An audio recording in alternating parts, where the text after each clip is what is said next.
여러분들하고 강의를 하면서 독일 종교개혁을 끝내려고 하거든요. 목표는 독일 종교개혁을 1555년도까지 마치고 또 독일의 종교개혁자들 중에 루터 말고 멜랑히톤이랑 그리고 부스라는 인물 두 사람을 다루고 마치려고 하거든요. 지난 시간까지 마틴 루터의 임종 때까지를 보고 마틴 루터의 생애를 살펴보았는데 오늘은 대표적인 몇 가지 저작품만 다루고요. 그리고 대표적인 신학 그러한 부분들을 다루고 이렇게 넘어가도록 할게요. 95개조 반박문이 루터의 저작 중 가장 대표적인 거라고 할 수 있죠. 거기 보는 그림이 비텐베르크 성교회 정경입니다. 이어서 보시면 비텐베르크 성교회 정문을 확대한 부분이거든요. 십자가 옆에 왼쪽에 여러분 보실 때 왼쪽에 있는 사람이 루터고 오른쪽에 있는 사람이 멜랑흐톤입니다. 동판에다가 글자를 막 새겼잖아요. 여기 자세히 안 보이는데 여기에 95개조 반박문을 이 정문에다가 이렇게 새겨 넣었습니다. 제가 직접 가본 건 아니고요. 95개조 반박문의 주요 내용 몇 가지만 말씀을 드릴게요. 먼저 면죄부 제도의 해악성을 지적했죠. 그래서 면죄부에 대한 비성경적인 그런 설교를 잘못된 것이라고 지적했고 그리고 진정한 회개가 무엇인가를 말하고 있어요. 다음으로는 교황에게는 이 세상에서든 아니면 죽은 사람이든 즉 내세에 있는 사람들이든 죄를 사할 수 있는 능력이 전혀 없다. 죄를 사할 수 있는 권한이 없다라는 내용들이 있고요. 또 연옥의 잘못된 교리가 무엇인지를 문제점을 제기하는 내용들로 채워져 있습니다. 그리고 또 하나 중요한 내용들은 성베드로 성당 건축이 왜 문제를 제기하고 거기에 대해서 비판하는 내용들이 95개조 반박문에 잘 나와 있습니다. 그 다음에 우리가 꼭 살펴보아야 할 루터의 대표적인 저작품 세 가지가 있는데 이걸 보통 루터의 3대 저서라고 그렇게 부르거든요. 그러니까 하나가 독일 귀족에게 고함이라는 책인데 이 책은 세 권의 책 중에서 가장 유명한 책입니다. 독일 제국에서 제국의 의사결정권을 가지고 있는 담당자들과 또 새롭게 선출된 황제에게 보낸 서신입니다. 일종의 소책자 같은 건데요. 거기에 어떤 사상을 이야기하고 있냐면 성직자들이 교회 개혁의 책임과 의무를 다 해야 된다는 것을 말하고 있거든요. 그래서 그것을 다 하지 않는다면 국가, 즉 황제나 영주들이 나서서 교회를 개혁해야 된다 이렇게 주장을 했습니다. 거기에 보면 교황을 사기꾼이라고 말하고 있고 적 그리스도라고 암시하는 내용들이 포함되어 있어요. 그래서 타락한 교황을 정화시키는 것은 사악한 신용 사기를 뒤집어야 하는 신성한 의무라고까지 표현을 했습니다. 그리고 이 책에는 교회가 결코 세속 권력을 지배해서는 안 된다고 말했습니다. 그 중세 기간 동안에는 교황이 교회의 머리일 뿐만 아니라 모든 세상 권력의 머리라는 것을 같이 주장했었잖아요. 그것을 반대하는 거죠. 그리고 로마 교황만이 성경을 해석할 수 있다는 주장은 성경에 결코 없으며 모든 사람들에게 성경이 읽혀져야 된다라는 것을 말을 했고요. 그 다음에 로마 교황만이 어떤 교회의 종교회의를 소집하고 주도해야 된다라는 것을 반대했습니다. 그러면서 이 책에 아주 중요한 로마 교회에 대한 매우 광범위하고 세부적인 교회 개혁안을 제시하거든요. 이런 내용들이 있습니다. 몇 가지만 제가 읽어볼게요. 교황청은 사치를 일소하고 세속 통치를 포기하고 종교적인 일에만 관심을 가질 것과 교황청에 세금을 내는 것은 밑빠진 독에 물 붓기 같은 것이므로 통치자들은 교황청에 세금을 내지 말라. 그리고 성지순례를 금지하고 주일을 제외한 모든 축제일은 산업과 절제를 위해 줄여야 한다라는 조항이 있습니다. 그리고 창녀초는 폐지되고 성직자의 결혼이 허용되어야 한다. 이런 내용들을 보면 당시 루터가 로마 교회와 교황에게 제시한 이러한 내용들은 정말 획기적인 거라고 할 수 있겠죠. 그 다음에 우리가 알아야 될 두 번째 루터의 저작은 교회의 바벨론 유수라는 책입니다. 연도는 다 같은 해에 쓰였거든요. 1520년 10월 6일에 쓰였는데 여기에 보면 여러분 루터 하면 딱 생각나는 거 있으시죠? 어떤 교리예요? 만인 제사장 교리. 성만찬을 집전하는 사제가 특별한 제사장이 될 수 없다라는 거죠. 이러한 교리들은 로마 가톨릭의 속임수일 뿐이라고 주장하면서 모든 신실한 기독교인은 그들이 곧 제사장이다 라고 하면서 이것이 바로 만인 제사장, 즉 모든 그리스도인은 제사장이다 라는 교리를 이 책에서 잘 설명했습니다. 그걸 통해서 성직자와 일반 신자 간의 구분을 제거해 버리려고 한 거죠. 이렇게 말을 했습니다. 나는 한번 사제가 된 사람이 어째서 다시 평신도가 될 수 없는지를 도무지 이해할 수 없다. 사제와 평신도는 다만 그의 직무가 다를 뿐 그 외에는 아무런 차이가 없다. 오늘날 한국 교회 보면, 특히 장로교회 보면 은퇴할 때 장로로 은퇴하면 그분은 평생 장로라는 호칭을 달고 사시잖아요. 집사로 은퇴하면 계속 집사님이고, 또 목회자라고 하더라도 목사였으면 목회직에서 그만둘 때 계속 목사라고 하잖아요. 이건 저에게도 해당되는 부분인데, 루터가 말하는 것은 목사라든지 장로라든지 이런 것들은 교회의 직분이기 때문에 그 직분을 가지지 않을 때는 그 사람은 여전히 장로나 집사나 목사라는 호칭으로 불리는 것이 아니라 그냥 일반 성도라, 동일한 성도라는 거죠. 그러한 부분들을 여기에서 말을 하고 있습니다. 그 외에도 가톨릭에서 주장했던 7가지 성례가 비성경적이고 우상숭배적이라는 것을 지적했고요. 또 로마 가톨릭의 화채설을 반대하고 공제설이라는 떡과 포도주에 그리스도의 몸과 피가 함께 한다. 공제라는 말 자체가 그런 거잖아요. 함께 임재한다라는 주장인데, 화채설을 반대하고 루터는 공제설을 주장했습니다. 이 책을 통해서 인문주의자였던 에라스무스와 루터가 영원히 결별을 합니다.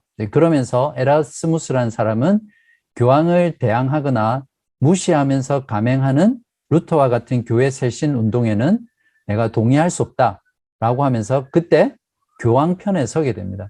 안타깝게도 기독교 인문주의자였던 에라스무스는 이러한 입장을 밝힘으로써 개혁의 어떤 한계를 가지게 되고 종교개혁에 있어서는 좀 아쉬운 그런 부분들을 남기게 되죠. 그 다음에 세 번째 마지막 책은 기독교인의 자유라는 책인데요. 이 책은 지난 시간 말씀드렸듯이 로마 교황 레오 10세가 루터에게 출교시킨다는 교서를 발표하잖아요. 거기에 대한 대응으로서 쓴 글인데 이렇게 말을 했습니다.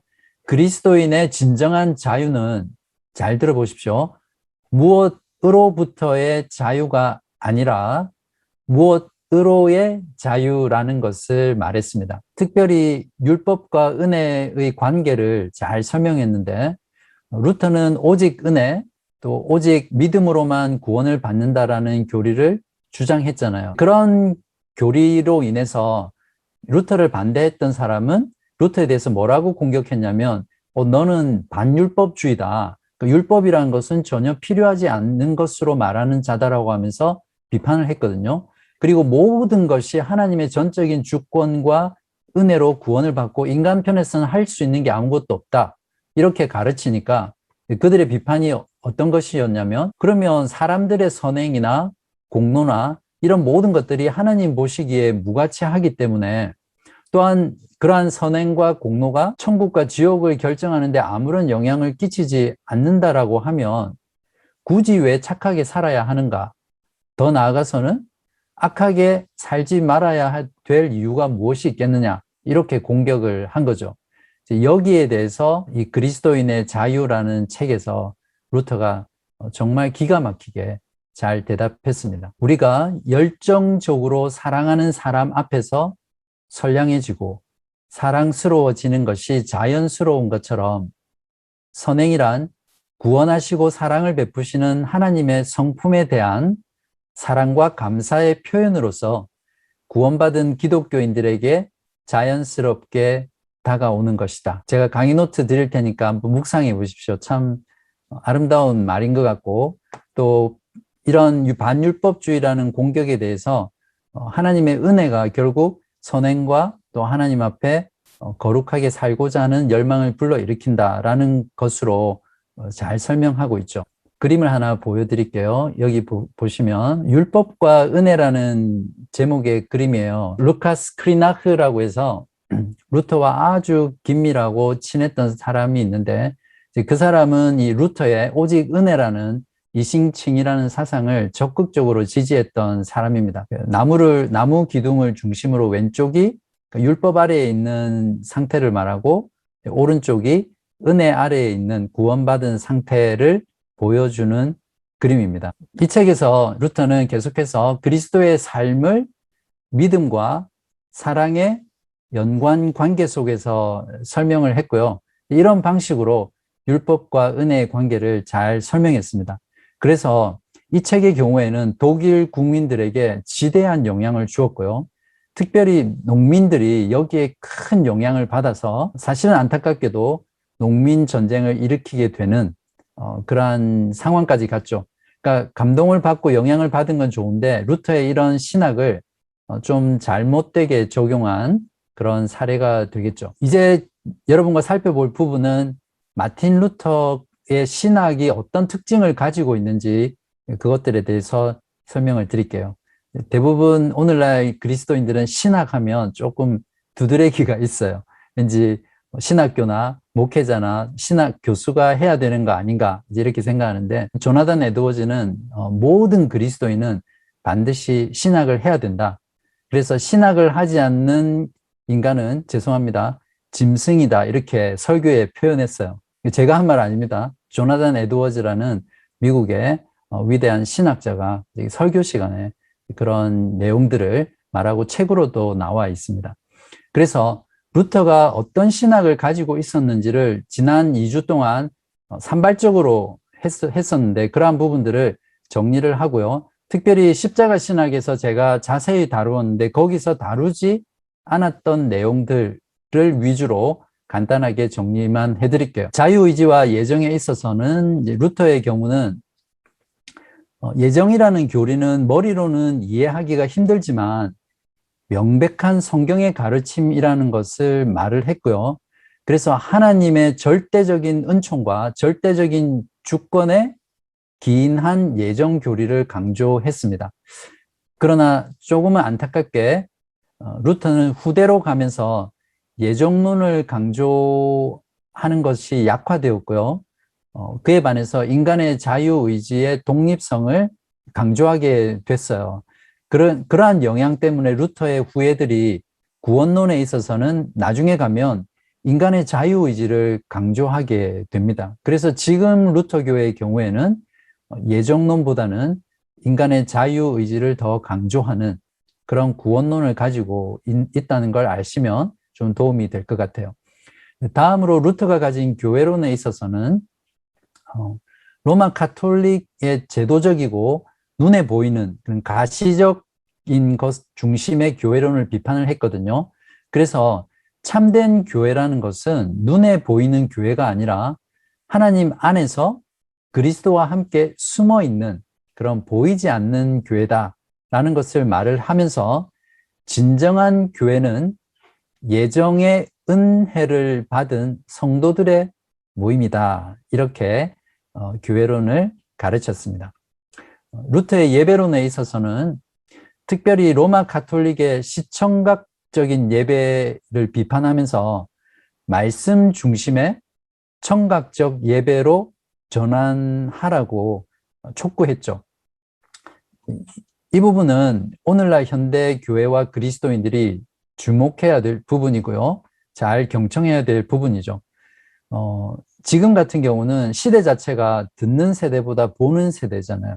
그래서 교회도 거기에 발맞춰서 고객의 니즈를 맞추는 것처럼 듣기보다는 보는 세대를 위해서 예배 형태나 모임 형태에 눈을 자극하는, 또 그 눈과 함께 귀를 자극하는 프로그램들이나 그런 모임 형태들을 많이 추구하죠. 그리고 루터는 예배론에 있어서 의식적이고 미신적인 예배를 반대했고요. 라틴어 성경 대신 독일어 성경을 사용하도록 했습니다. 그리고 회중을 위한 찬송가 집을 출판하고 그러한 개혁을 통해서 일반 성도들이 능동적으로 참여하도록 그 길을 열어주었던 거죠. 그에 반해서 루터는 성경에서 제외한 모든 것을 허락하는 방식, 그걸 신학적인 용어로 아디오포라라고 부르는데요. 말 그대로 비본질적인 것을 말합니다. 그러니까 성경에서 딱 명확하게 금지하지 않는 한에 있어서는 로마 가톨릭의 모든 전통이나 관습도 받아들여질 수 있다. 이렇게 생각했습니다. 그것이 좀 아쉬운 부분이기도 한데요. 그에 반해서 칼빈의 경우에는 성경이 명하지 않는 한 로마 가톨릭 교회의 모든 전통이나 관습들은 거부되어야 된다고 보았어요. 이게 루터와 칼빈이 큰 차이죠. 기본적인 교리에 있어서는 서로 동의하지만 이런 부분에 있어서 소위 말하는 비본질적인 요소에 있어서 우리가 어떻게 해야 하는가라는 부분에 있어서는 루터의 경우는 많은 부분을 열어놓았죠. 그래서 여전히 루터 교회는 로마 가톨릭의 예배의 잔재가 남게 되고요. 성찬에 있어서도 로마 가톨릭의 화채설을 반대하긴 했지만 완전히 극복하지 못한 그런 공제설을 주장하게 됐죠. 루터의 신학 중에 두왕국 사상이라는 게 있어요. 이걸 여러분이 이해하시면 큰 도움이 될 건데 이것은 어거스틴의 두 도성론에 근거한 거예요. 여러분 기억나실지 모르겠는데 신의 도성에서 하나님의 도성과 인간의 도성이 있다라고 했잖아요. 그걸 이제 비교하면서 나왔던 책인데 거기에 근거한 거예요. 그래서 교회와 세상을 모두 지배하려는 교황 세력의 의도의 반기를 들었고요. 그래서 하나님의 왼손에는 세속왕국이 있고 오른손에는 영적인 왕국인 교회가 있다라고 주장을 했습니다. 그래서 하나님의 왼손에 있는 세속왕국에는 칼과 정의에 의해서 다스려지고 영적인 왕국인 교회는 복음과 사랑에 의해서 다스려져야 된다라고 봤죠. 그래서 세속왕국은 사탄의 도성이 아니라 하나님의 정의로운 뜻을 실현하는 도구로 보았습니다. 그래서 그리스도인인 집권자는 세속사회를 유지하는 것뿐만 아니라 거기에다가 교회를 보호할 의무가 있다 이렇게 보았습니다. 그래서 이러한 두왕국 사상은 귀족과 영주들이 나중에 교회 개혁에 적극 참여하는 그런 원리를 제공하게 됐죠. 그러나 루터의 경우에도 처음에는 정교 구분이었어요. 그러니까 정치와 교회를 구분하는 거였었거든요. 그에 반해서 후기로 갈수록 정교를 완전히 분리시키는 입장을 취하게 됩니다. 그 외에도 교육 및 사회를 개혁하는 데 많은 노력을 했고요. 그래서 교리문답이라든지 또 사회정의 실천을 위한 공정가격 제도를 도입한다든지 구제사역을 한다든지 이런 사회 참여적인 일들을 많이 했습니다. 그리고 농민전쟁을 지켜보면서 무정부주의 운동이나 사회적 폭력을 철저하게 배척하는 그런 내용을 가르쳤죠. 그래서 루터는 무정부보다는 독재가 훨씬 견디기 쉽다라고 말을 하기까지 했죠. 아직 33분이니까 조금 더 하고 쉴게요. 자, 이렇게 해서 루터의 주요 저작품과 또 주요 신학을 다루어 보았습니다.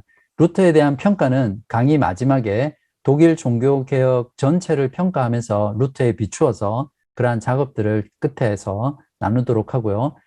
이렇게 해서 루터는 완전히 끝났습니다. 예, 끝났고 이제 루터의 임종 이후 1555년까지 독일 종교개혁이 어떻게 진행되는지 그 역사들을 주요한 사건을 중심으로 간단하게 다루고 넘어가도록 하겠습니다. 지난 시간에 했던 1530년의 아우구스부르크 회의 결과 속에서 로마 가톨릭 내에서 어떤 그 종교개혁 운동이 일어나요. 말씀을 드렸지만 반종교개혁인데 카운터 레포메이션, 종교 개혁에 반해서 로마 가톨릭 안에 개혁의 바람이 일어나고 개혁을 일으켜야겠다라는 그런 열망이 있어서 그 안에서도 새로운 개혁 운동이 일어나죠. 그것을 반종교개혁이라고 하는데요. 그것은 나중에 따로 별도의 주제로 다루도록 하겠습니다. 그래서 1545년 12월에 교황 바오로 3세가 트렌트에서 로마 가톨릭 개혁을 위해서 종교회의를 소집합니다. 그리고 이 트렌트 공회를 시작으로 1563년까지 반종교개혁은 이 트렌트 공회를 중심으로 진행이 되거든요. 이러한 부분들을 잠깐 이해하시고 그 다음으로 넘어가면 되겠습니다. 그 다음에 우리가 다루어야 될 중요한 사건은 슈말 칼덴 전쟁인데요. 1546년에서 1547년 약 2년간에 일어났던 전쟁입니다. 지난 시간에도 잠깐 말씀을 드렸지만 프로테스탄트 군주들이 루터파 군주들이겠죠. 그들이 만든 슈말 칼덴 동맹하고 신성 로마 제국의 로마 가톨릭 간에 일어났던 전쟁입니다. 그냥 편하게 개신교와 가톨릭 간의 전쟁이다 이렇게 이해하셔도 무방하겠습니다. 이 부분을 다루기 위해서는 지난주에 했던 1530년 아우크스부르크 제국 회의를 다루고 마쳤는데 그 부분에서 이해를 하셔야 됩니다. 그때 황제 카를 5세는 종교 관용령을 폐지했죠. 그리고 다시 루터를 정죄했던 1521년에 보름스 칙령으로 돌아가게 됐고 여기에 대한 반발로 루터의 군주들인 프로테스탄트 제후들이 슈말 칼텐 동맹을 결성했었죠. 이때 이 동맹의 주도적인 인물은 필립 폰 헤센과 작센의 선제후였던 요한 프리드리 1세였습니다. 그냥 이름만 이렇게 익숙하게 듣고 넘어가시면 됩니다. 그 과정 속에 1531년 스위스에서 최초로 무력 충돌이 발생해요. 그때 안타깝게도 즈빙글리가 전사를 합니다. 이 부분은 스위스 종교개혁에서 좀 더 자세히 다루고요. 1532년 뉘른베르크 제국회의에서 휴전을 선포합니다. 그리고 프로테스탄트 교회에 대한 관용령을 선포하죠. 그러는 중에 1537년이 되면 프로테스탄트와 가톨릭 간의 화해를 위해서 카를 5세 황제가 요청을 합니다. 누구에게 요청하냐면 교황 바울 3세에게 종교회의를 소집하라고 요청합니다. 중재하기 위해서 서로 평화를 맺기 위해서 했죠. 이때 멜랑흐톤이 종교개혁 측의 견해를 대변하는 슈말 칼덴 신조를 작성해서 제출을 하게 됩니다. 그러나 가톨릭 측이 이것을 완강히 거부하게 되면서 이 회의는 결렬이 되죠. 그러다가 1545년 3월 15일에 역시 황제가 교황 바울 3세를 통해서 트렌트에서 종교회의를 개최하도록 소집을 합니다. 당연히 루터교 측은 여기에 참여하는 것을 거부했고요. 그것으로 인해서 양측의 무력 충돌이 불가피한 그런 상태로 긴장이 고조되게 됐습니다. 그러던 가운데 결국 1546년에서 1547년에 슈말칼덴 전쟁이 일어나게 되죠. 그러나 가톨릭 진영에 비해서 너무나 열악했던 프로테스탄트 진영의 군대를 황제 카를 5세는 단숨에 제압해 버리죠. 그 결과 밀브르크에 있었던 전투에서 프로테스탄트의 슈말칼덴 동맹은 무참하게 패배하고 끝납니다. 자, 여기 보시는 그림이 카를 5세입니다. 황제가 아주 위풍당당하게 말을 타고 칼을 들고 전쟁에 나간 모습을 보면 되게 인상적인 것 같아요. 네, 실제로 황제 카를 5세는 내부를 거의 잘 단속하지 않고 주로 자신의 권력을 강화하기 위해서 투르크족이라든지 변방에 있는 많은 지역으로 전쟁을 다녔던 사람이었습니다. 여기에서 개신교 동맹이 완전하게 참패를 당했습니다. 자, 이 전쟁의 결과로 프로테스탄트로 전향했던 많은 지역이 다시 카톨릭으로 원상복귀됩니다. 그러한 과정에서 전쟁을 종식하면서 아우구스부르크 잠정안을 작성하고 공표하게 되고요. 이제 여기에 작성됐던 내용이 무엇이냐면 모든 종교개혁 내용을 다시 원위치시킨 거예요. 로마 카톨릭으로 복귀하게 된 거죠. 어떻게 보면 종교개혁이 물거품이 된 것 같은 그런 느낌이죠. 그러나 성직자의 결혼은 허용했고요. 또 평신도가 빵과 함께 잔도 받을 수 있는 이 두 가지 부분은 허용하고 나머지는 모두 로마 카톨릭의 본래의 것으로 돌아가는 그런 잠정안이 발표됐고 그것을 따르도록 촉구했습니다.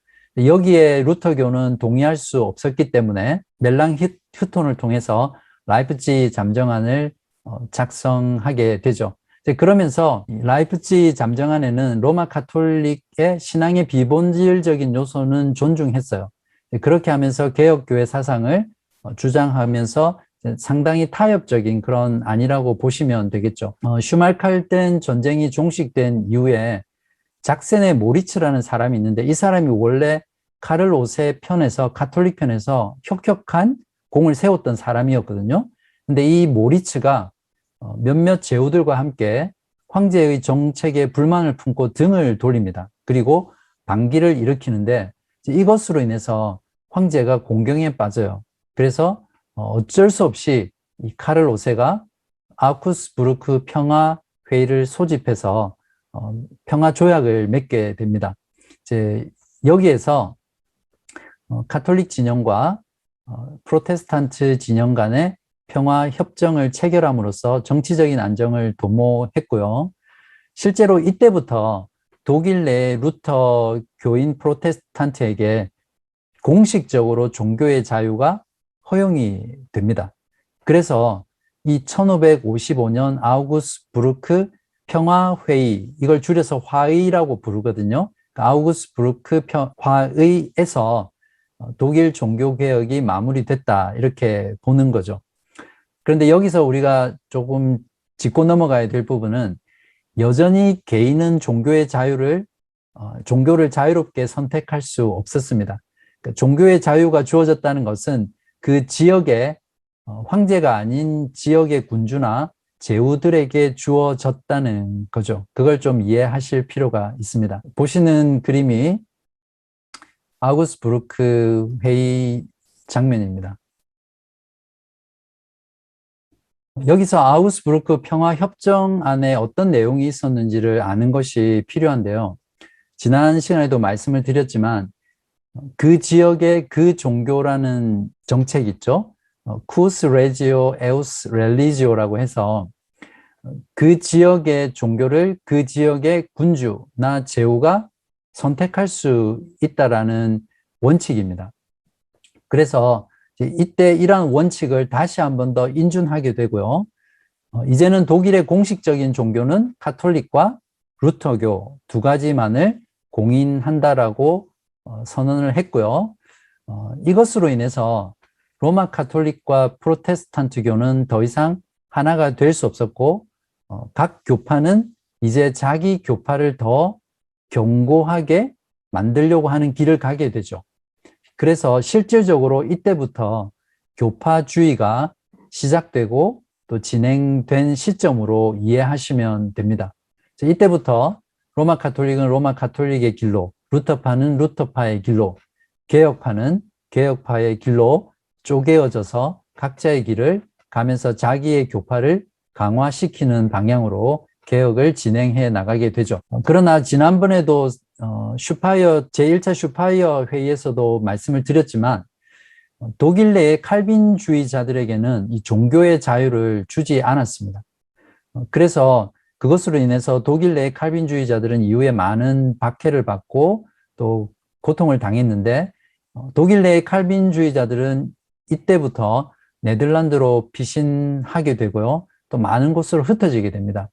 그래서 1598년에 낭트 칙령이 발표되는데 이때 종교의 자유를 얻기까지는 독일 내의 많은 개혁파가 순교를 당합니다.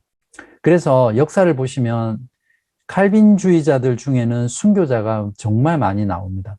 그에 반해서 루터파에서는 순교자가 거의 없어요. 바로 그 이유가 아우구스부르크 평화협정회의에서 결정된 내용 때문에 그렇습니다. 그러나 1598년에 낭트 칙령으로 종교의 자유가 주어진 것도 1685년 루이 14세에 의해서 다시 철회가 됩니다. 그러면서 프랑스와 여러 지역에 있던 칼빈주의자들은 세계로 흩어지게 되고요. 이것이 개혁신학이 많은 지역에 뿌리를 내리게 된 계기가 됩니다. 마치 사도행전에 예루살렘 교회가 핍박을 받고 나서 사마리아와 온 유대와 또 이방으로 흩어졌던 그 사건하고 매우 비슷하다라고 할 수 있죠. 그러니까 이러한 박해를 통해서 오히려 개혁신앙이 많은 지역으로 확산되는 그런 계기가 이때 일어나게 됐습니다. 이렇게 해서 독일 종교개혁사는 프로테스탄트인 루터교가 공식적으로 종교의 자유를 얻는 1555년까지 일단락을 맺도록 하겠습니다. 두 사람의 독일 종교개혁가를 다루려고 하는데요. 한 사람은 필립 멜랑흐톤, 한 사람은 마틴 부서입니다. 필립 멜랑흐톤 같은 경우에도 자세히 다루려고 하면 분량이 참 많거든요. 그런데 제가 이 사람은 간단하게 다루려고 합니다. 오히려 뒤에 마틴 부서를 조금 더 자세히 다루도록 하겠습니다. 이분이 필립 멜랑흐톤이고요. 주로 중요한 업적만 몇 가지 말씀드릴게요. 루터보다 14살 어리니까 어떻게 보면 2세대라고 볼 수도 있겠죠. 1.5세대인가요? 종교개혁에. 1518년에 21살의 나이에 비텐베르크 대학의 헬라어 교수로 청빙이 됩니다. 그만큼 언어에 탁월한 학자라고 알 수 있겠죠. 이때 비텐베르크 대학에서 루터를 만나게 되고요. 루터의 후계자가 돼서 루터주의를 발전시킨 그런 사람입니다. 멜랑흐톤은 1540년대에 이런 말을 했어요. 나는 루터로부터 복음을 배웠다. 이런 고백을 할 정도로 루터와 아주 각별한 사이였다는 것을 알 수 있습니다. 2주 전에 했던 것 같은데요. 1521년 루터가 부제시에 프로테스탄트 진영에서는 최초로 조직신학서인 신학총론이라는 책을 편찬을 했고요. 그때 멜랑흐톤의 나이가 24살이었어요. 그때부터 해서 38년 동안 수정과 증보를 계속해서 1559년에 최종판을 출판합니다. 이 책의 경우에는 루터교 신학의 최대 걸작품이면서 루터주의 신학의 결정판으로 인정을 받는 대단한 책입니다. 루터와 멜랑흐톤의 차이는 루터는 예종론을 강조했다면 멜랑흐톤 같은 경우에는 신인협력서를 강조합니다. 그래서 이것이 나중에 알미니안주의 신학의 기반이 되죠. 여기서 막 이런 용어들이 나올 때 여러분 그냥 들으시고 넘어가시면 돼요. 나중에 설명할 기회도 있고 자꾸만 노출이 되면 익숙해질 수 있거든요. 그 다음에 회심에 있어서는 하나님의 전적인 주권과 은혜가 뿐만 아니라 인간의 자유로운 의지를 강조를 하게 됩니다. 그러면서 이 사상은 나중에 웨슬리안 신학에 또 영향을 주게 되죠. 1530년에 프로테스탄트 최초 신앙 고백서인 아우크스부르크 신앙 고백서를 작성했고 조금 전에 말씀드렸던 루터와 함께 시작했던 슈말칼덴 신조 작성을 나중에 루터는 그만두게 되고요. 나중에 혼자서 그것을 완성하게 됩니다. 멜랑흐톤을 평가하자면 루터의 영원한 동반자로서 루터의 종교개혁을 협력하고 발전시키고 승화시킨 사람으로 볼 수 있습니다. 멜랑흐톤 같은 경우에는 학자로서의 천재적인 능력을 가졌었고요. 그러한 능력을 통해서 프로테스탄트 신학을 반대자로부터 잘 반박해냈고 지켜낸 거죠. 그리고 루터의 개혁을 체계화하고 완성시키는 역할을 했습니다. 만약에 멜랑흐톤이 없었다면 루터가 시작했던 종교개혁은 뒤로 갈수록 지지부지할 수밖에 없었는데 바로 이 사람의 역할에 의해서 루터교가 지금까지 이렇게 존속하면서 존재할 수 있었겠죠. 그래서 멜랑흐톤은 독일의 스승이라고 이렇게 불리고요. 그에 반해서 안타까운 부분은 그가 가지고 있었던 신학적인 한계로 인해서 더 이상 루터의 종교개혁이 전 유럽으로 또는 전 세계로 뻗어나가지 못하고 루터주의 신학에 갇혀버리고 북유럽 중심의 그런 개혁으로 끝나는 그런 일들이 되게 됩니다. 그 다음에 다룰 인물은 마틴 부서인데요. 1491년에서 1551년의 사람이고요. 제가 잊혀진 개혁가에서 떠오르는 개혁가로라는 제목을 붙였습니다. 이 사람의 경우 왜 제가 좀 더 자세히 다루려고 하면 실질적으로 이 사람의 종교 개혁으로 인한 영향력들이 결국 칼빈과 그 이후의 개혁 신앙으로 자리 잡고 확대되는 데 있어서 큰 영향을 미쳤기 때문입니다. 생애를 잠깐 살펴보면요. 1491년 페페로 데이 때 태어났어요. 11월 11일 슐레트슈타트에서 탄생했습니다. 공부를 더 하고 싶었지만 재정적인 문제로 인해서 더 하지 못하고요. 차선책으로 1508년 도미니크 수도사가 됩니다. 그 수도원에서 토마스 아퀴나스의 스콜라 신학을 배우게 되죠. 그러다가 1517년 신학 박사 학위를 딸 수 있겠다라는 그런 기대를 가지고 하이델베르크 도미니칸 수도원으로 옮겨요. 거기에서 하이델베르크 대학에 등록을 하고 공부를 하게 되고요. 그 대학에서 헬라어라든지 그리스 고전, 에라스무스 작품 등을 공부하면서 인문주의를 깊이 배우게 됩니다. 여러분 기억나시겠죠? 루터가 1518년 제1차 논쟁을 어디서 합니까? 어거스틴 수도사들 앞에서 하이델베르크에서 하잖아요. 이제 그때 참석했던 젊은이가 있었는데 그 사람이 바로 마틴 부서였습니다.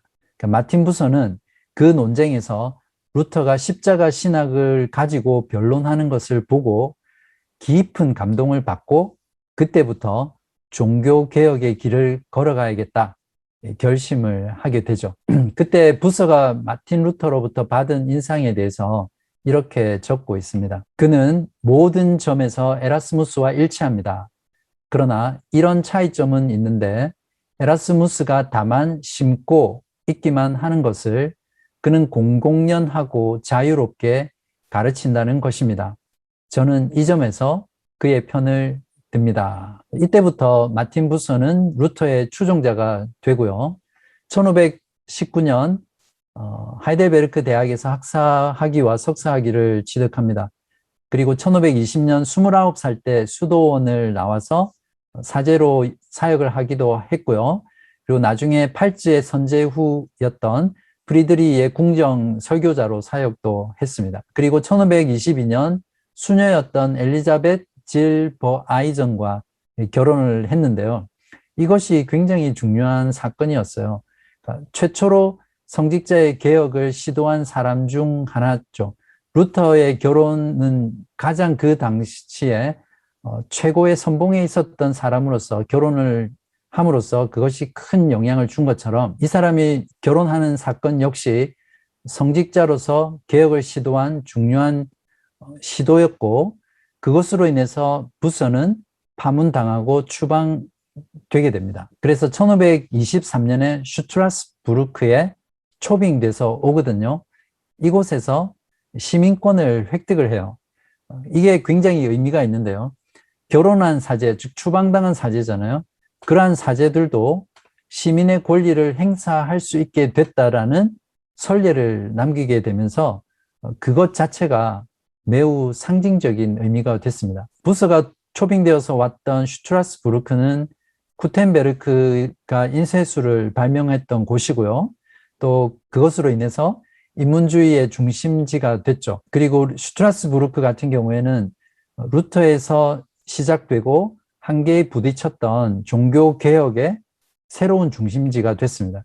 비텐베르크가 어떻게 보면 종교개혁의 중심지가 될 법도 한데 그 자체의 한계로 인해서 슈트라스부르크가 종교개혁의 새로운 중심지로 부상하게 된 거죠. 이후부터 마틴 부서는 슈트라스부르크에서 성경교사와 설교자로서 또는 단독 목사로서 엄청난 일들을 하게 되는데 부서의 호소력 있는 설교와 글과 편지와 또 많은 사람들과의 관계를 통해서 마틴 부서는 슈트라스부르크의 진정한 개혁가로 급부상하게 되었습니다. 그래서 마틴 부서를 슈트라스부르크 개혁의 영혼이다 이렇게 불리기도 했습니다. 마틴 부서의 이러한 혁혁한 탁월한 개혁으로 인해서 슈트라스부르크는 그 당시에 종교개혁의 새로운 로마 또는 새로운 예루살렘이다라고 인정될 정도로 그 당시에 가장 개혁된 도시로서 인정받았던 곳입니다. 이 사실이 정말 큰 의미가 있거든요. 왜 그런지 계속해서 살펴볼게요. 이것을 알려면 마틴 부서가 슈트라스부르크에서 어떤 종교개혁을 했는지 알 필요가 있는데 1524년 슈트라스부르크에서 교회개혁과 예배개혁을 단행합니다. 그것으로 인해서 그동안 가져왔던 교회의 예배의식이 굉장히 많이 변하게 되는데 1529년 2월 20일에는 슈트라스부르크에서 모든 가톨릭의 미사를 폐지시켜버려요. 그리고 그 관할 내에 있던 수도원을 다 철폐시키고 재산을 다 압수해서 그 재산으로 구제사업과 교육사업에 재투자하는 일들을 했습니다. 부서의 경우에는 교육에 대한 개혁도 단행했었는데요. 두 가지 정도로 말할 수 있습니다. 먼저는 프로테스탄트 교육 시스템을 구축했는데 목사를 양성하는 교육기관으로서 1538년에 짐네지움이라는 걸 만들고요. 1545년에는 신학교, 세미너리를 세우게 됩니다.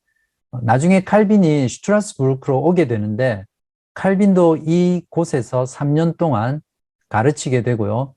피터 버미글리라는 또 아주 뛰어난 종교개혁자가 있는데 이탈리아에서 온 이 사람도 이곳에서 가르쳤습니다.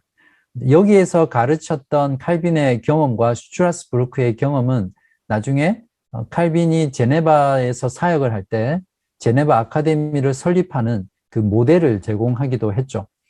두 번째 교육개혁의 경우에는 마틴 부서는 청소년 신앙교육을 위해서 교리교육서를 만들었습니다. 1543년까지 계속해서 수정판을 출간해 나갔고요. 청소년들에게 이런 종교개혁의 바른 교리들을 교육해 나가는 일들을 함으로써 이것이 나중에 개혁교회의 교육의 기본 모델이 되죠. 그리고 1529년에 카를 5세 황제가 소집했던 1530년 아우쿠스부르크 제국회의에 제출하기 위해서 4개 도시 신앙 고백서를 이때 함께 다른 동료들과 함께 작성을 합니다. 특별히 마틴 부서의 경우에는 교회에서의 적절한 권징을 강조했습니다. 1531년 10월 30일에 도시의 모든 교회들을 효율적으로 감독하기 위해서 장로들로 구성된 감독회를 만들게 됩니다. 이 감독회에서 무슨 일을 하냐면 교인들이 정기적인 예배와 설교와 성찬과 세례에 성실하게 참여하는지를 조사하고 감독해서 참석할 수 있도록 격려한 거죠. 그리고 참석하지 않으면 권징을 통해서 참석할 수 있도록 촉구하고요. 그리고 그리스도인이 그리스도인답게 살도록 하기 위해서 역시 교인들을 감시하고 감독하는 일을 했습니다. 아울러 일반 성도들뿐만 아니라 목사들이 제대로 가르치고 있는지 또 목사들이 목회자로서 바르게 생활하고 있는지도 감시하고 감독하는 그러한 일들을 바로 이 감독회에서 했습니다. 그리고 교구 내에 발생하는 모든 교회와 목회자 관련 문제들을 해당 목사들과 의논해서 치리하는 그런 교회의 치리의 책임도 담당하게 되죠. 바로 이러한 모델이 나중에 칼빈이 제네바에서 목회를 할 때 교회 치리회를 만들게 되는데 바로 슈트라스부르크에서 배운 내용을 그대로 적용한 것입니다. 실제로 이 마틴 부스의 이러한 교회 권징에 대한 아이디어와 모델들은 개혁 교회를 어떻게 운영하고 권징을 통해 유지해 가는지에 대한 실제적인 모델을 제시한 거죠. 여러분 잘 생각해 보시면 성경으로 돌아가서 성경의 복음을 이해하고 또 성경의 교리들로 모든 것들을 개혁해 나갈 때 중요한 것은 무엇이냐면 그러한 교리들을 가지고 이제 어떻게 교회를 실제로 운영해 가고 다스려 가고 교회를 그 교리대로 보존해 갈 것인가라는 것은 또 다른 문제거든요.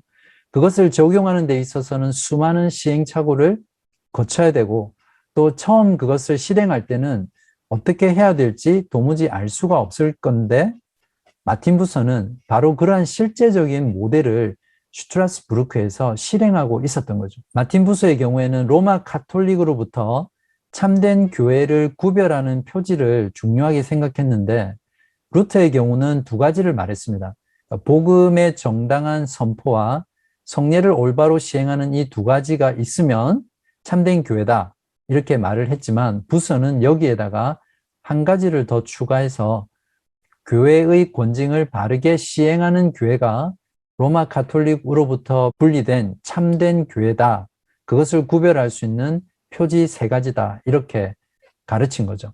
이렇게 종교개혁 사상을 실제 교회에 적용하는 것에 획기적인 업적을 남긴 부서의 영향은 벨기에라든지 이탈리아라든지 영국과 프랑스까지 확산되었고요. 마틴 부서는 종교개혁 진영 내에 그러한 다툼과 분열을 막기 위해서 또한 중재하는 일에도 많은 노력을 쏟아 부었습니다. 그 대표적인 것이 지난 시간에 했던 1529년 말부르크 담화였죠. 거기에서 루터와 쯔빙글리가 갈라지게 되는 그런 일이 있었다라고 말씀드렸습니다. 아무튼 마틴 부서의 경우에는 하나 되게 하고 또 연합하게 하는 것을 굉장히 중요하게 생각했습니다. 그의 사상 가운데, 그의 철학 가운데는 이러한 관용과 화해를 매우 강조했던 사람입니다. 그러나 마틴 부서의 경우에도 그것을 너무 강조하다 보니까 진리를 어느 정도 훼손시키는 정도까지 나아가더라도 서로 관용하고 화해를 해야 된다라는 것까지 말을 하기도 했습니다. 그러한 부분은 또한 또 아쉬운 부분들이죠. 마틴 부서의 경우에는 제세례파에 대해서 어떤 지역보다 관용적이었고요. 이 제세례파 문제에 대해서는 별도의 주제로 또 다루도록 하겠습니다. 그러는 가운데 1541년 8월부터 흑사병이 시작되었고요. 그것으로 인해서 가족, 집안 사람 9명 이상이 죽고 자신의 아내도 사망하게 되었습니다. 한 가지 주목할 점은 슈말칼덴 전쟁에서 프로테스탄트 동맹군이 참패를 하게 되고 아까 말씀드렸던 아우크스부르크 잠정안을 따르도록 강요를 받았잖아요. 그 잠정안의 내용이 무엇이었죠? 그러니까 두 가지를 빼고는 모든 부분에서 로마 가톨릭 교회로 돌아가는 것이었잖아요. 즉 사제 결혼을 허용하는 것과 성찬 때에 평신도가 잔을 받을 수 있다는 것, 이 그 두 가지를 빼고는 가톨릭의 예배라든지 교리라든지 모든 부분에서 다시 돌아가는 거죠. 그러나 마틴 부서는 이것을 완강하게 거부했고요. 그것으로 인해서 슈트라스부르크에서 추방을 당하게 됩니다. 그렇게 추방을 당하면서 자신의 모든 생애를 바쳐서 헌신했던 슈트라스부르크에서의 종교개혁이 실패로 돌아간 것처럼 보였습니다. 왜냐하면 지금까지 해왔던 것이 다 물거품이 되고 다시 로마 가톨릭의 원래대로 돌아가게 됐잖아요. 그리고 자신은 추방당하게 되고 이때 영국의 캔터베리 대주교였던 토마스 크랜머가 초청을 해요. 그러면서 캠브리지 대학의 왕립 교수 자리를 맡기고요. 부서는 마지막 2년이 채 못 되어서 임종하기까지 캠브리지 대학에서 가르치는 사역을 하게 됩니다. 그러다가 1551년 2월 28일 영국에서 피난민으로 생을 마감하게 되죠. 슈트라스부르크에서의 종교개혁은 원점으로 돌아간 실패인 것처럼 보여요. 겉으로는. 그렇지만 부서가 슈트라스부르크에서 이루어가고 보여주었던 그 종교개혁은 칼빈에게 깊은 영향을 주었고요. 또 칼빈에게 실제적인 종교개혁의 대안을 주었습니다. 그래서 이후에 칼빈이 자신의 신학을 확장하고 깊게 하는 데 있어서 결정적인 멘토의 역할을 부서가 하게 되죠. 그것으로 인해서 부서의 미완의 개혁은 제네바에서 불타오르게 됩니다. 이것이 마틴 부서가 영향을 준 굉장히 큰 역할이죠. 두 번째 경우에는 영국의 종교개혁에도 큰 영향을 미칩니다. 영국에서 2년간 교수 사역을 하면서 에드워드 6세 때죠. 그 당시에 종교개혁에 특별히 큰 영향을 미치게 됩니다. 1549년에 성공회에서 제1공동기도서가 나오는데 그 기도서는 여전히 카톨릭적인 부분이 많이 남아 있었거든요. 그래서 토마스 크랜머 자신도 1공동기도서를 개정하기를 원했습니다. 그리고 개정 작업을 하게 되는데 이때 제2공동기도서를 개정하면서 마틴 부서에게 비평을 맡깁니다. 그 비평에 관한 책이 센슈라는 책인데 그래서 제2공동기도서가 1552년에 나왔을 때 마틴 부서의 이러한 조언과 비평이 굉장히 많은 역할들을 한 것으로 볼 수 있습니다. 물론 피터 마터라는 사람도 많은 기여를 했다라고 볼 수 있는데 누가 더 결정적인 기여를 한 것인지는 교회사가들 간의 논쟁은 있어요. 그렇지만 분명히 마틴 부서가 이 제2공동기도서를 더욱더 개혁주의적인 것으로 더욱더 프로테스탄트적인 것으로 바꾸는 데 있어서 결정적인 기여를 했다라는 것은 부인할 수 없습니다. 바로 이 제2공동기도서가 영국 성공회의 교회와 신학에 지대한 영향을 미치게 되죠. 그런 면에서 마틴 부서는 영국의 종교개혁에 큰 영향을 미친 사람으로 이해할 수 있고요.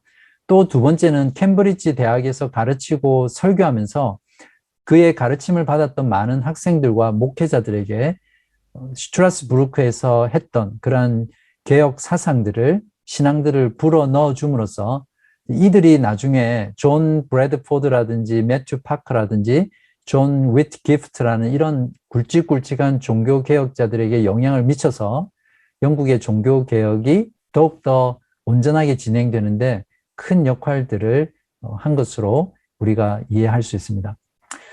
1557년에 피에 메리 여왕이 있을 때 부서는 이단으로 정죄됐고요. 중세 로마 카톨릭의 장기대로 부서의 시신을 파내서 대중 앞에서 화형을 시켰습니다.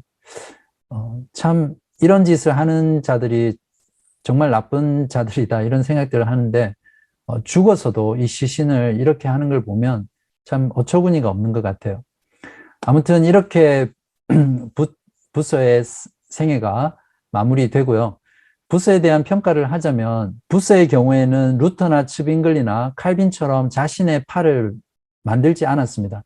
뭐 루터 같은 경우 루터란, 츠빙글리안, 칼빈이안 이런 파가 있잖아요. 그런데 부스이안이라는 파는 없거든요. 이것으로 인해서 종교개혁가로서의 중요성이라든지 그 존재 자체가 별로 주목받지 못했습니다. 그리고 잊혀져간 비운의 인물이었다 이렇게 보죠. 그렇지만 조금 전에 여러분과 함께 살펴보았듯이 실제로는 칼빈의 스위스 개혁파와 영국의 종교개혁에 있어서 숨겨진 위대한 개혁의 일꾼이었죠. 그렇기 때문에 적어도 오늘 이 부서에 대한 강의를 들으신 여러분은 잊혀져 갔던 개혁가인 부서가 잊혀진 존재가 아니라 떠오르는 개혁가라는 것을 잘 인식하고 돌아가시면 좋겠습니다. 총평을 하도록 하겠습니다. 독일 종교개혁사를 공부하면서 제가 나름대로 깨달은 점, 그러한 것들을 좀 나눌게요. 먼저 독일 종교개혁사를 평가하려면 루터의 종교개혁에 대해 평가를 해야 되겠죠. 감히 제가 루터와 같은 위대한 신학자와 목회자와 종교개혁자를 평가한다는 것 자체가 자격이 없지만 또 많은 다른 학자들의 평가와 또 제 개인적인 생각을 정리해서 말씀을 드리면 이렇습니다. 긍정적인 평가를 할 수 있겠죠. 로마 가톨릭의 암흑 속에서 종교개혁이라는 폭탄의 도화선에 불을 붙인 사람이고요. 그때까지 이미 여기저기에 산재했던 종교개혁자들의 선구자들에 의해서 만들어진 부시에서 처음으로 길을 뚫은 그런 위대한 종교개혁자라고 우리가 평가할 수 있을 것입니다. 또한 루터는 개혁의 방향성을 제시하면서 후대 종교개혁 운동에 막대한 긍정적인 영향을 끼쳤죠.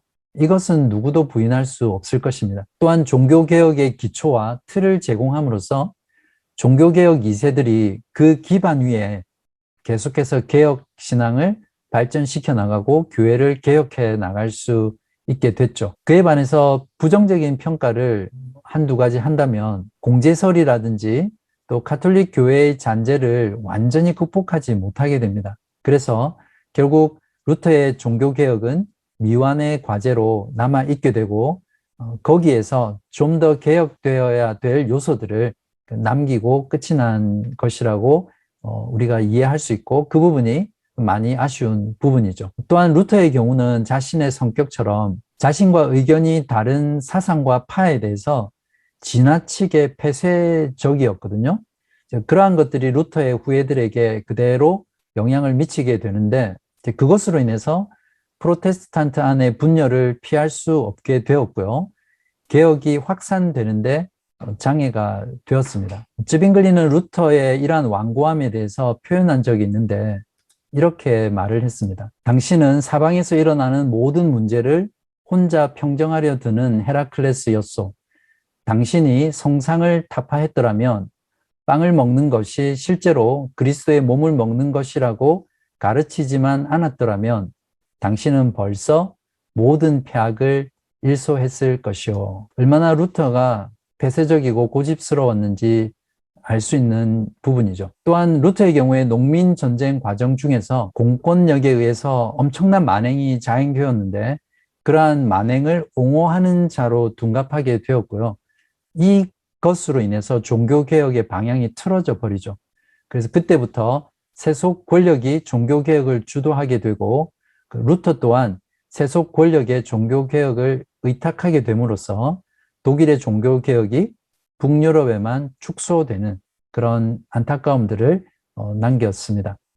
이렇게 루터의 긍정적인 부분, 부정적인 부분 둘 다를 우리가 평가해 볼 수 있겠습니다. 이제 마지막으로 독일 종교개혁을 돌아보면서 세 가지 정도를 생각해 볼 수 있는데요. 첫 번째는 종교개혁사는 탄생과 성장과 변화와 성숙의 과정을 가진 역사라는 것입니다. 루터라는 한 인물의 경우에도 처음 복음을 알지 못한 상태에서 절망하고 신음하잖아요. 그러나 복음을 깨닫고 나서부터는 자유와 해방을 만끽하고 천국을 경험하게 되죠. 그러나 그때 개혁이 바로 완성된 것이 아니라 루터가 복음에 대한 이해가 깊어지고 넓어지면서 그것과 함께 자신도 성장하게 되고요. 자신의 그러한 성장과 함께 종교개혁도 함께 성장해 나갔다라는 것을 볼 수 있습니다. 이러한 것들이 네 번의 논쟁을 통해서 차곡차곡 루터가 개혁 사상을 발전시켜가고 체계화시켜갔다라는 것을 우리가 살펴봤죠. 그리고 루터라는 든든한 디딤돌 위에 멜랑우톤이라는 또 하나의 탁월한 신학자가 나타남으로써 그 사람을 통해서 루터가 이루지 못한 일들을 또 계승하고 발전하고 완성시켜 나간다는 거죠. 그래서 우리가 종교개혁을 이해할 때, 특별히 독일 종교개혁을 또 바라볼 때도 종교개혁은 이렇게 사람이 태어나서 어린아이에서 청년에서 어른이 되는 것처럼 그런 출생과 성장과 성숙의 단계를 거쳐간다라는 것, 그런 것들을 우리가 이해할 수 있을 것입니다. 그러니까 여러분의 신앙도 마찬가지일 것 같아요. 복음을 깊이 알아가고 예수 그리스도를 아는 지식이 넓고 깊고 풍성해질수록 여러분의 믿음도 변화하게 되고 성숙하게 되고 성장하게 되고 완성을 향해서 나아가게 되겠죠. 그래서 여러분의 신앙을 바라보면서도 이런 관점으로 여러분의 신앙을 바라보고 너무 조급해하지 마시고 주님이 부르시는 그날까지 변화되고 성숙하고 성장해가는 과정에 있다라고 생각하시면서 신앙생활 하시면 좋겠습니다. 두 번째 생각할 부분은 종교개혁은 우발적인 사건으로 시작된 하나님의 섭리라는 것이죠. 룻기서나 에스더에 보시면 여호와라는 말이 나오잖아요. 룻기서에는 단 한 번 나오는데 그 성경의 내용을 보면 마침이라는 단어, 때 뭐 이런 단어가 나와요. 그러니까 마치 필연이 우연으로 옷 입고 나온 것처럼 사람의 눈에는 우연처럼 보이는 것들이 그게 하나님의 필연인 섭리였다라는 것을 잘 말해주죠. 그래서 그러한 신실한 믿음의 사람들의 일상을 통해서 온 유대 민족이 구원을 받고 또 룻의 후손을 통해서 메시아이신 예수 그리스도가 오시게 하셨던 것처럼 그런 우리 인간의 눈에는 우발적인 사건처럼 보이고 또 우연히 일어난 것처럼 보이는 사건 가운데서도 하나님의 섭리가 작동한다는 거죠. 종교개혁도 역시 루터가 종교개혁을 일으키고자 해서 일어난 사건이 아니었잖아요. 우연히 붙인 그 사건이 도화선이 되어서 종교개혁이 일어났듯이 우리의 일상 가운데 일어나는 모든 사건들 또한 그 가운데 하나님의 섭리가 있다는 것을 우리가 잘 깨달으면 좋겠습니다. 그래서 우리가 어떤 상황 가운데서도 하나님의 주권에 대한 무한한 신뢰를 할 수 있고요. 또 하나님의 은혜와 사랑에 감동하게 되고 감격할 수 있게 되겠죠. 거기에서 진정한 감사와 평안과 찬송이 터져 나오는 거죠. 그래서 제가 여러분에게 부탁하고 싶은 것은 우리의 일상생활 가운데 하나님의 섭리를 믿으시고요. 여러분에게 주어진 일상 가운데 충성을 다하시고 매일매일의 삶이 의미가 있고 그래서 즐거워할 수 있다는 거죠. 여러분의 작은 일상의 충성이 훗날 위대한 또 하나의 종교개혁의 역사를 장식하게 될지 누가 알겠습니까? 또 그러한 인물들이 태어나도록 하는데 기여할지 우리는 아무도 알 수 없거든요. 그래서 여러분의 일상에 매일매일 충성되게 또 기쁘게 즐겁게 살아가는 여러분 되셨으면 좋겠습니다. 마지막으로 하나님이 쓰신 위대한 인물 역시 인간이라는 사실입니다. 루터가 위대한 종교 개혁자이면서 위대한 업적을 남긴 사람은 누구도 부인할 수 없습니다. 그렇지만 여러분도 보셨겠지만 루터 자신도 인간적인 연약함과 실수로 인해서 종교 개혁사에 안타까운 부분들을 남겼죠. 그렇기 때문에 우리가 한 인물을 평가할 때는 한 사람을 지나치게 영웅화해서도 안 되고요. 그렇다고 그 사람의 연약함이나 실수로 인해서 그 사람을 지나치게 평가절하하고 그 사람의 훌륭한 업적과 기여 자체까지 깎아내리지 말아야 된다는 거죠. 그런 면에서 교회사를 공부하면 우리들의 시각에 균형을 가질 수 있게 해줍니다. 그러니까 연약함을 이해하면서 바른 것과 잘못된 것, 탁월한 점과 연약한 점을 분별해서 그것을 통합할 수 있는 안목이 생기게 되죠. 이것이 저는 교회사를 열심히 공부해야 되는 중요한 이유라고 확신합니다. 독일 종교개혁 다 마치고요. 다음 주에 스위스 종교개혁으로 넘어가도록 하겠습니다. 감사합니다. 수고하셨습니다.